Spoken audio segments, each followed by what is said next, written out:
Manonasha and Atmabodha. And this erudite scholar come sadhaka is none other than Professor Satyanarayana Shastryji. Professor Shastryji has served in Vijaya College as Professor of Chemistry for more than 3 decades, and he has totally dedicated himself to sadhana. He has been actively involved with Swami Vivekananda Yoga Anusandhana Samsthan for quite some time and has conducted many important courses there.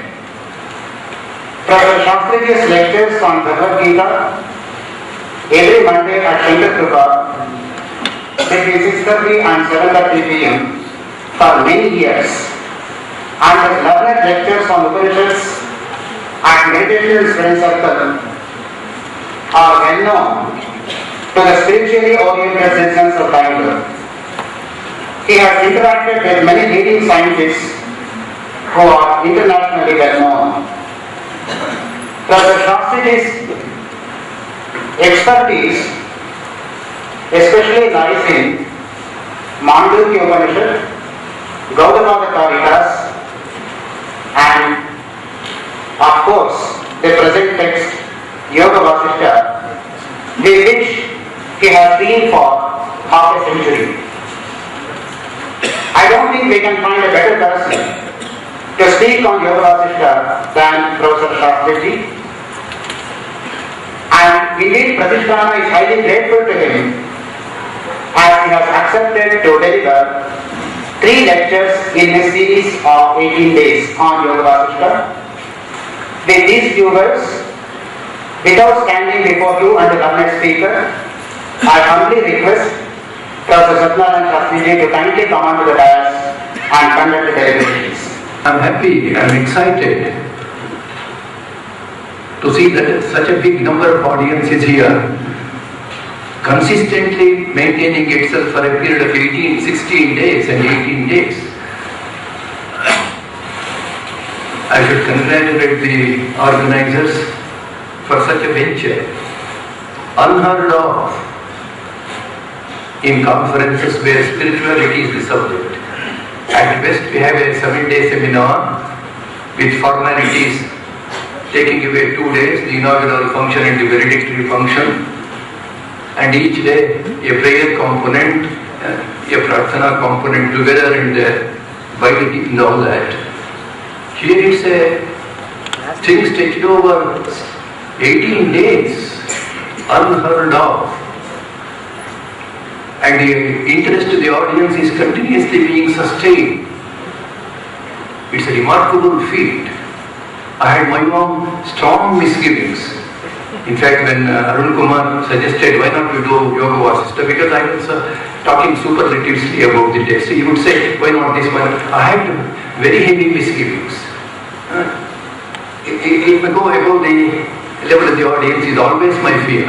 Every time friends call me and ask me to do something about Yoga Vasishtha, I cleverly avoid it. For the reason that it goes into such subtleties.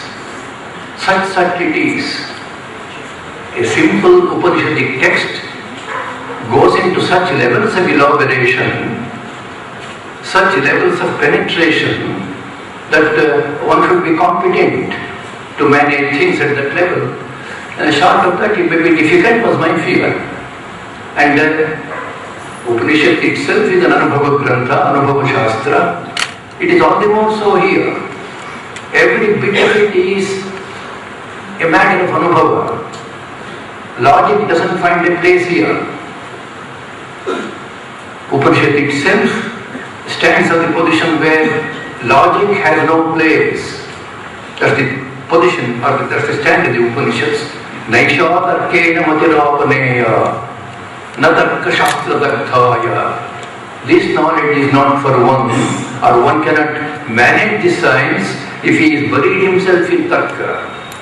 Esha matihi tarkena na apneya, Katha putting it that way. Dustarka suviramyatam, Shrutimatas tarko anusandhiyatam. The whole Vedantic tradition is based on experience. The whole science is one of looking inside. Note the entities there. Note the transactions going on. It is chitta, it is prana. It's an admixture of the two.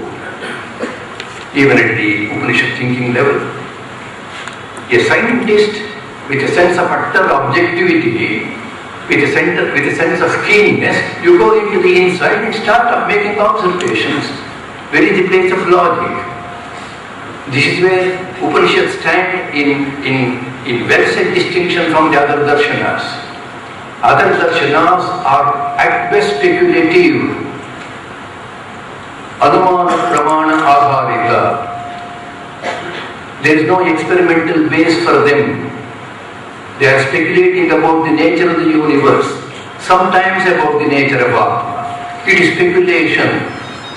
When you come to Mimamsa, or the Karmakanda portion of the Vedas, you find that it's not speculation, but the touch is different again. It is Anushasana. Do this, do that. Kuru, ma kuru. It goes in the form of prescriptions and injunctions, taking Vedas as an authority. So there is no place for experimentation here. Do things as the Shastra says. Shastra Pramana is the only point for validating the science. In the other darshanas, it is logic. I am not underrating logic. Anumana Pramana has a role. It has a limited role and they entirely depend upon Anumana Pramana. Not so with Vedanta. Very important distinction that a student should keep in mind. Very important distinction. Shankara is very harsh on this point, very heavy on this point. Na tarka shastra dagdhaya. Even in fact he is more vindictive at sometimes. Vedanta bahishthaihi, kutarkikaihi, alpaprajnaihi, poor fellows. Duravagahyam idam shas. How can they get any feel of this science who do not know the special position of Vedanta? Kutarkikaihi, who indulge themselves only in logical ways. Alpaprajnaihi. Well, it's almost a condemnation. You are not eligible for this science, you are not entitled for this science. It is very interesting. Why? Why not? Because you are not speculating. You take notice of facts as they are. If prana comes down with chitta coming down, you say they are related. You are not conjecturing here.